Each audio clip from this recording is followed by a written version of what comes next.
Germany built a flying tank killer. So tough it was called indestructible, but so flawed it killed more hope than enemies.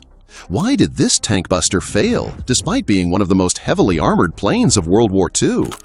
When Hitler launched Operation Barbarossa in June 1941, he thought his forces would steamroll through the Soviet Union in just a few months. Blitzkrieg had already stunned Europe. Poland, France, the Low Countries all had fallen with shocking speed. But what the Germans didn't count on was just how many tanks the Red Army had hidden in reserve. German intelligence predicted maybe 10,000 Soviet tanks. That alone was daunting. But when the invasion began, the Soviets rolled out over 20,000 armored vehicles. For the first time, the myth of German invincibility started to crack. Their panzer divisions were suddenly outmatched, and the Luftwaffe, once the terror of Europe, had no dedicated weapon to deal with this tidal wave of armor. Hitler realized too late that he needed a flying tank killer, a machine that could swoop down at low level, shrug off machine gun fire, and blast Soviet armor to pieces. Dive bombers like the Ju-87 Stuka had been effective early in the war, but against heavily armored Soviet tanks, their bombs just weren't enough. Germany needed something new. That something became the Henschel Hs 129, an aircraft designed from the ground up to do one job: hunt tanks. The idea was bold. The execution would prove disastrous. Because from the very beginning, the tank buster was crippled by the very design choices meant to make it invincible. On paper, the Hs 129 sounded like a brilliant idea. In reality, it was born under a list of requirements so unrealistic it was practically doomed before a single bolt was screwed in. The German Air Ministry, the RLM, demanded an aircraft that was small, heavily armored, and armed with powerful cannons. But they also insisted it use low-powered engines that weren't needed anywhere else, so production wouldn't interfere with other aircraft. That single decision crippled the Hs 129 from day one.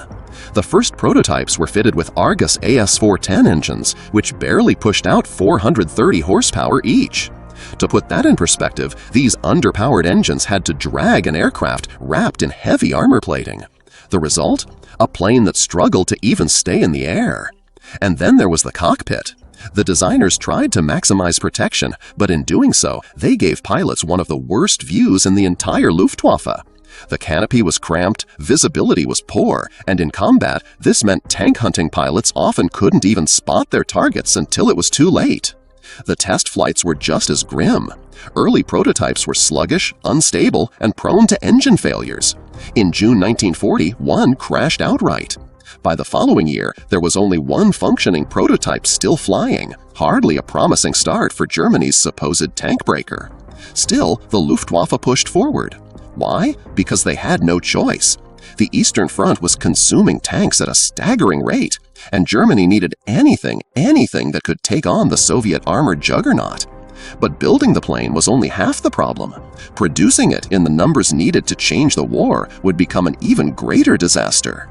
Even if the Hs 129 had been a flawless design, which it absolutely wasn't, Germany still faced another problem. They simply couldn't build enough of them. The Henschel company wasn't a giant like Messerschmitt or Focke-Wulf. They were a smaller manufacturer, and to make matters worse, the Nazi high command constantly pulled them away from the Hs 129 program. Instead of focusing on producing this new tank buster, Henschel was ordered to churn out parts and planes for other companies. The result? A trickle of production when what the Luftwaffe needed was a flood. In total, only about 870 Hs 129s were ever built during the entire war. To put that in perspective, Germany produced over 33,000 Messerschmitt Bf 109 fighters. The Hs 129 was barely a footnote in terms of numbers. And the few aircraft that did roll off the assembly line weren't exactly ready for glory.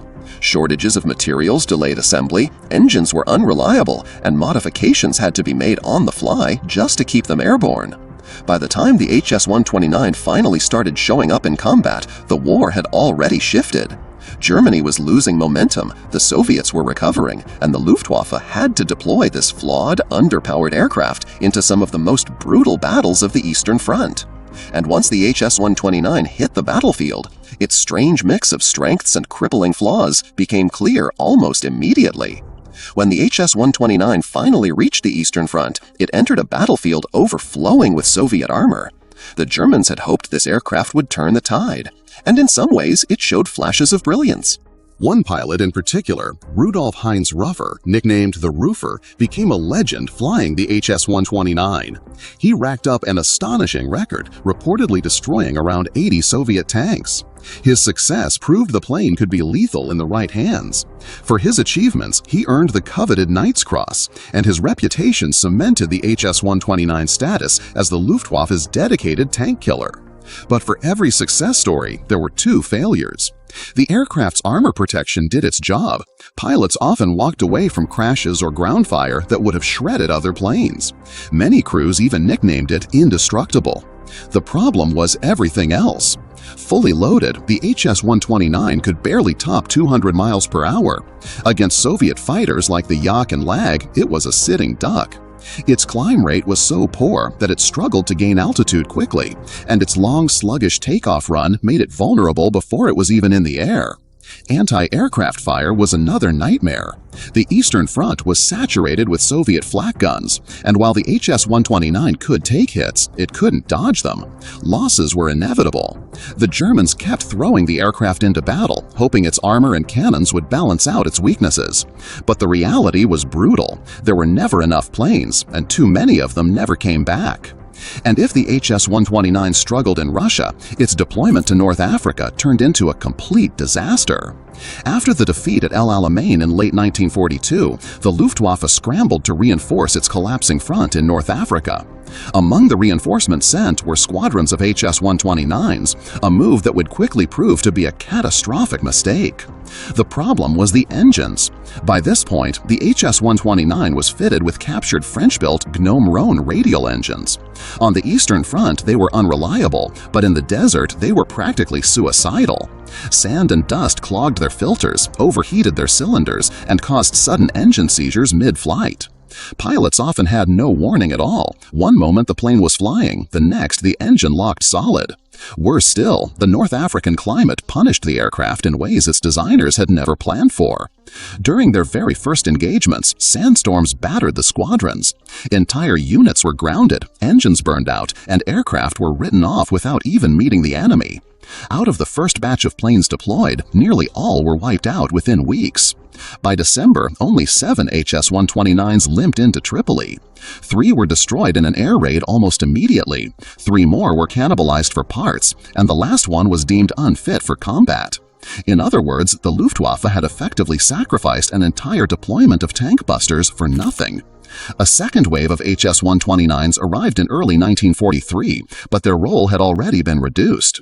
Instead of charging enemy tanks head-on, they were relegated to hunting stragglers behind the lines, tanks that had broken through without strong anti-air cover. It was safer for the aircraft, but it also meant their impact on the battlefield was minimal. And as Allied air power grew, the skies became even more hostile. By August 1943, Luftwaffe Command ordered all remaining HS-129s out of Africa. The survivors limped back to the Eastern Front, leaving behind one of the most embarrassing chapters in the plane's short history.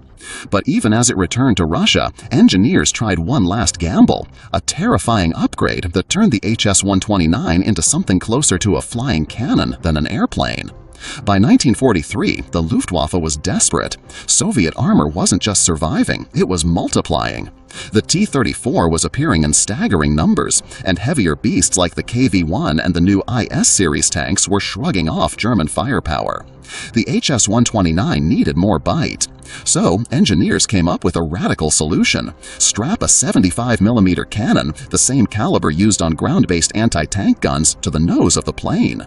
This became the HS-129B3, and on paper, it was the ultimate tank killer. One direct hit could obliterate a Soviet tank in seconds. The weapon was devastating, but it came at a cost.